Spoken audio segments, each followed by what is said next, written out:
The year of 1889 brought the founding of the National Society Sons of the American Revolution with the National Society Daughters of the American Revolution following closely behind in 1890. In the United States of America, there was a patriotic fervor and a deep interest in the beginnings of our young country during the colonial revival period. Members of both lineage societies were determined to honor the memory of their own ancestors who established this great country, not only with the recording of their lineage, but to promote dedicated service to the greater community.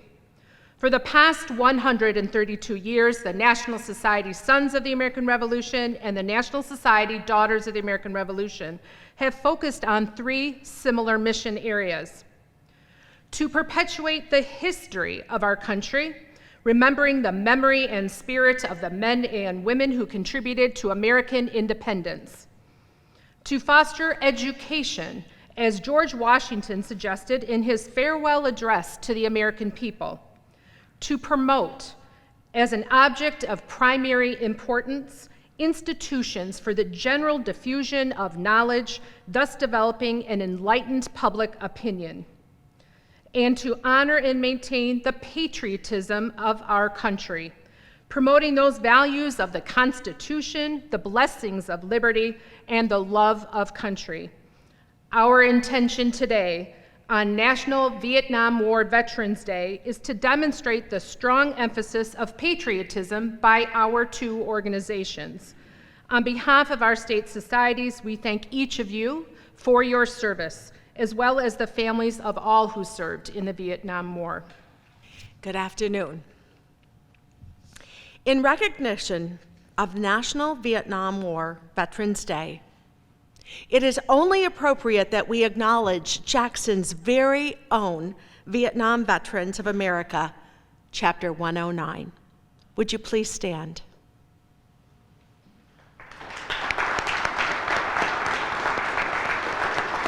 Patriotism and service are two words, in my opinion, that describe this group. So what makes our Chapter 109 so special? With 92 life members and 14 associates very active in the organization, their service truly impacts our community. They acknowledge our history as they lived it. They stay connected and supportive of each other, plus our Jackson community. And in addition, they seize the opportunity to educate and share their patriotism to not only those of us that have not had those same experiences, but with a focus on the next generation. For these reasons, I am honored to present a State of Michigan special tribute to the Vietnam Veterans of America, Chapter 109. It reads, "Let it be known that it is with shared commitment to the noble ideals of our country that we salute this group, as they are honored for their continued dedication to our state and nation. In special tribute, therefore, this document is signed and dedicated to commend Vietnam Veterans of America, Chapter 109, as they are recognized for excellence in their continued service." The tribute that I'm about to hand to you was signed by myself, State Representative Julie Alexander, as well as State Representative Sarah Leitner, our Senate Majority Leader, Mike Shirkey, Lieutenant Governor Garland Gilchrist, and the Governor of this great state of Michigan, Gretchen Whitmer. Honor guard! Head up! Present! On! Detail! Mark time! Mark! Forward! Hunt!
Thank you.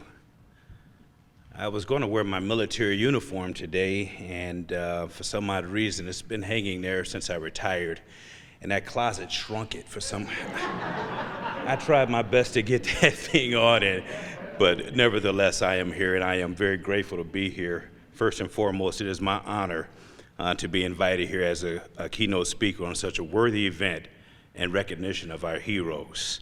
Today is a special day that I will always hold true to my heart as we celebrate Vietnam Veteran Day. I don't know how the day was selected, but March 29th is extremely important to me because today is my birthday as well.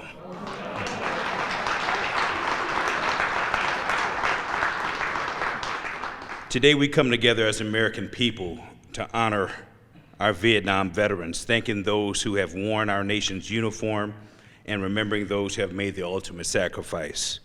I'm honored whenever I have an opportunity to visit with my brothers and sisters who we call Vietnam veterans. Freedom ranks right up with the air we breathe on our priority of list of blessings. And I, along with every American, owe a deep debt of gratitude to those of you who have faithfully served the country in order to make our freedom secure. I've been directly involved with veteran issues throughout my 30 years of military service, as well as working for the Veterans Administration out of Indianapolis. And I've learned a number of things about Vietnam veterans throughout my years. I've learned they are smart, courageous, humble people of integrity. They provide a foundation of patriotic citizenship that the country cannot do without. They refuse to be complacent at times when the country is not living up to its potential greatness. You have fought for a strong defense and a strong foreign policy. You have fought for physical responsibility in government. You have also fought for the benefits that veterans have earned and deserve. The second thing I've learned about our Vietnam veterans is that they have a sense of humor that will make most vulgar comedians blush. I don't know if you heard this when one veteran walks. No, we probably won't go into that. President George Washington said the morale and strength of the new nation's military forces will be directly proportional to how well veterans who had served and sacrificed for the country were treated and appreciated. That is true 2 centuries ago, and it is still true today. We owe our Vietnam veterans the world and then some.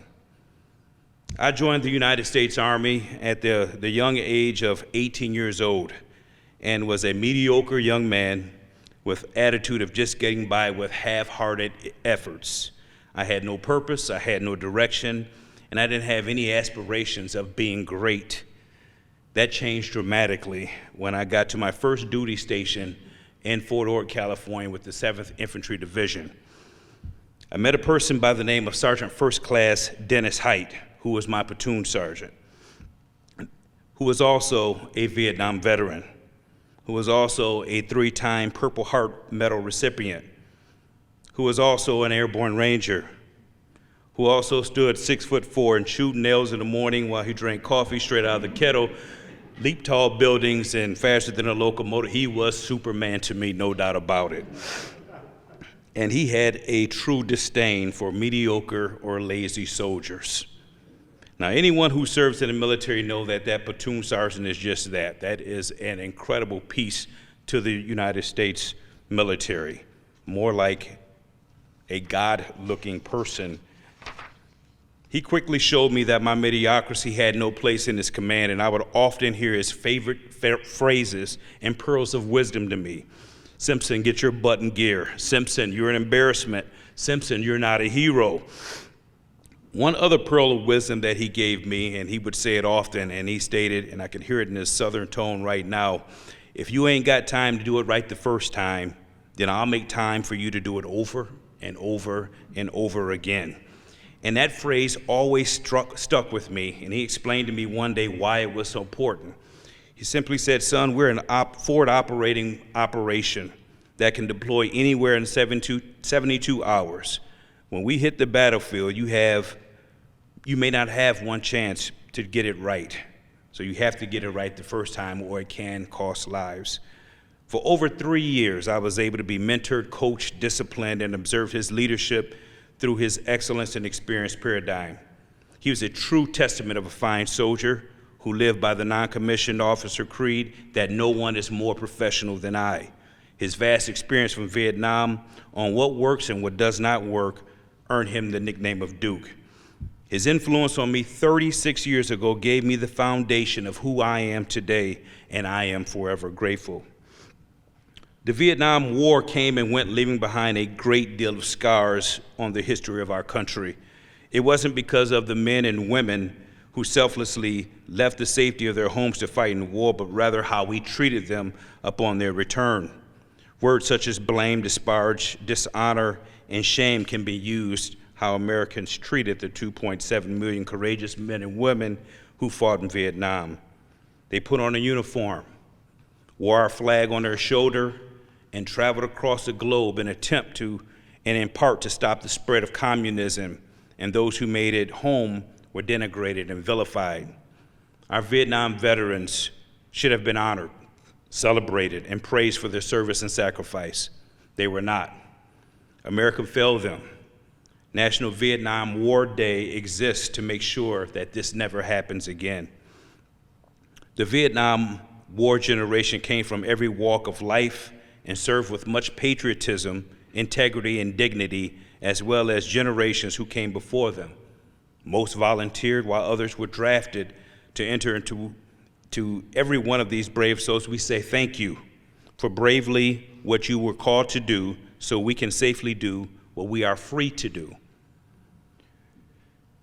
For those of you who've lost loved ones or friends during Vietnam War or in the years that have passed since, or whose loved ones was listed as MIA and not returned, it is our hope that this day of celebrating and honoring your Vietnam veterans will bring comfort and encouragement to you as their service and sacrifice is recognized and their memory honored.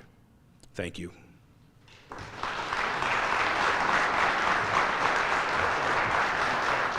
Sir.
Thank you.